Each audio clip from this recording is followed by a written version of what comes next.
Big TV భక్తి సమాచారం WhatsApp ఛానల్లో జాయిన్ అవ్వండి. అన్ని విశేషాలు ఎప్పటికప్పుడు తెలుసుకోండి. గురుగారు, అయ్యప్ప మాల ధరించిన తర్వాత శబరిమల వెళ్ళి వచ్చిన తర్వాత మాకు అన్నీ కూడా శుభాలే జరిగాయి, మంచి రోజులు వచ్చాయని చాలామంది కూడా చెప్తూ ఉంటారు. ఇంకా ప్రతి సంవత్సరం కూడా వేస్తూనే ఉంటారు.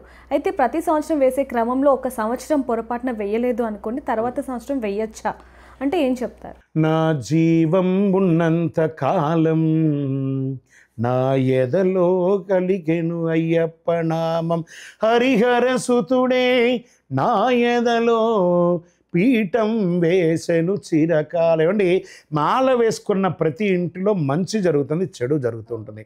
ఒక శుభం, పెళ్ళి జరుగుతుంది, సంతానం అవుతుంది, మరణాలు కూడా జరుగుతాయి. అందుకని మానేస్తామండి.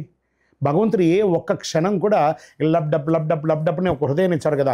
మనం పుట్టినప్పటి నుంచి మరణించేంత వరకు నేను ఒక 2 నిమిషాల తర్వాత అలా వెళ్ళొస్తాను రా అని ఎప్పుడైనా వదిలేసి వెళ్ళాడా? కాపాడుతున్నాను. కాబట్టి ఆ నామం ఉంటుంది, ఆ స్వామివారు మీతోనే ఉన్నారు. అందుకని మీరు వెళ్ళకపోతే ఏదో తప్పు జరుగుతుంది, ఏమో అయిపోయింది అని ఊహించుకోకండి.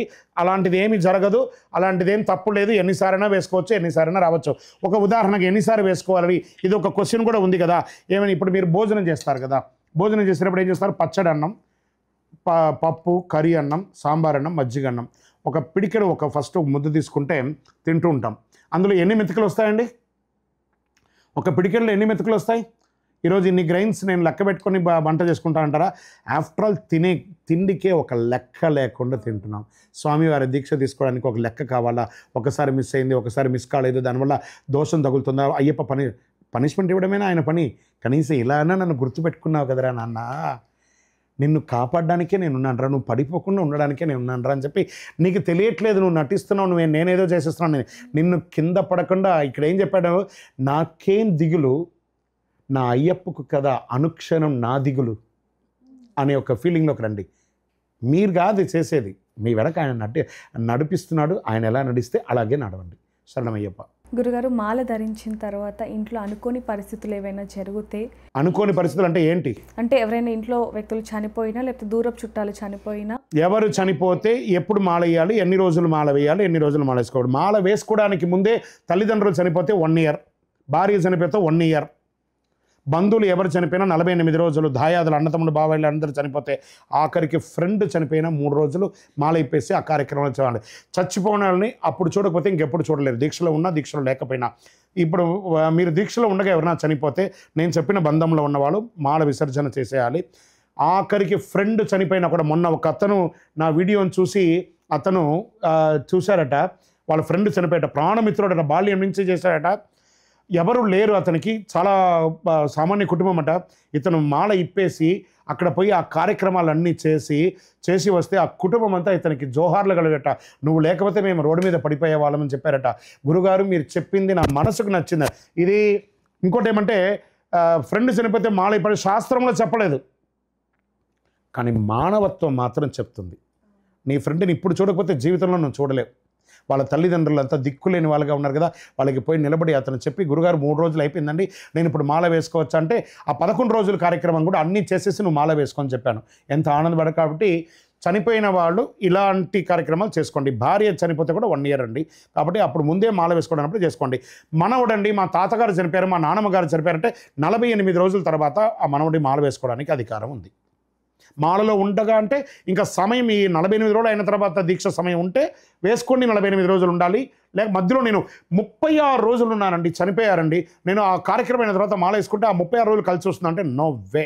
ఒక్కసారి మాల ఇప్పేశారంటే మళ్ళీ మాల వేసుకున్న రోజు నుంచి 48 రోజులే లెక్క. కాబట్టి దీక్ష పాతదంతా ఉండదు. నిన్న తిన్న తిండి ఈరోజు మధ్యాహ్నం తినకుండా ఉంటామా మనం?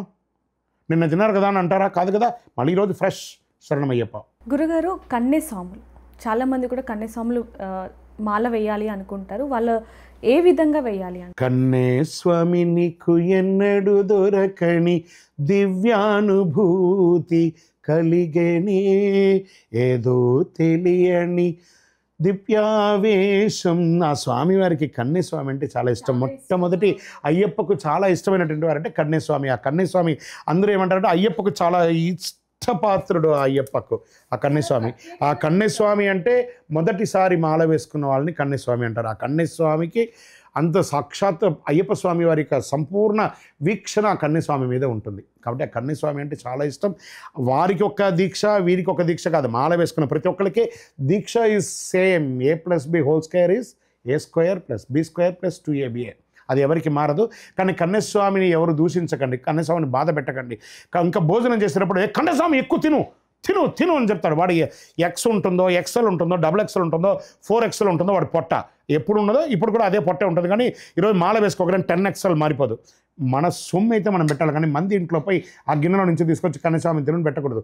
ఒకవేళ ఎవరైనా బలవంతంగా కన్యస్వామికి వడ్డిచ్చి ఇబ్బంది పెట్టారంటే ఆ కన్యస్వామి వచ్చి నాకు ఎంతమంది స్వామి తినలేకపోతున్నాం, వదిలితే పాపం, తినకపోతే భయం, తర్వాత సీనియర్లు ఏమైనా అంటారేమో అని, మళ్ళీ వామిటింగ్ వస్తుంది, మాకు ఇబ్బంది అవుతుంది, నిద్ర వస్తుందని అడిగితే ఎవరైనా మిమ్మల్ని అలా ఇబ్బంది పెడితే ఆ వడ్డిచ్చే స్వామిని కూర్చోబెట్టేసి వాళ్ళని తినిపించడానికి కూర్చోబెట్టి మీరు లేసి వెళ్ళిపోండి, ఏ దోషం రాదు.